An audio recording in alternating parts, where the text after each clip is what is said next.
New information tonight as Detroit police officer Glenn Doss remains in critical condition. It's been 24 hours since he was shot in the line of duty on the city's east side. 7 Action News reporter Brian Abel is live at Detroit Receiving Hospital. Brian, you talked to the chief who just rushed back from a trip to the West Coast, right?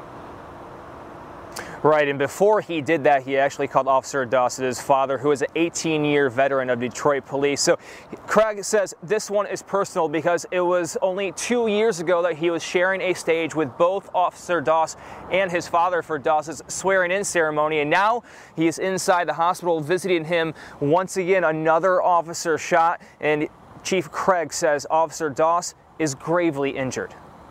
Is Officer Doss stable yet? Is he out of the woods at this point? Still very critical.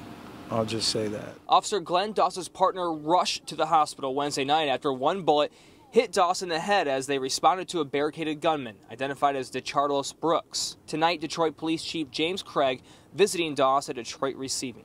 I said, you know, unfortunately, I've been to this hospital too many times to visit officers that sustain gunshot wounds. Too many times. When will it end? Craig says it's luck Officer Doss was the only officer injured Wednesday after his partner Anderson sped away. They leave the scene and backup officers are responding in, and what I'm told, 2 additional units took fire as well. Craig says Doss is a good generational officer following in his father's footsteps, but it's the answer to his mother's ominous question that may reveal his true desire to be doing what he was when he was shot. And that morning, his mom called him and she asked one question: what do you think about your job? He said, I love it. I love my job.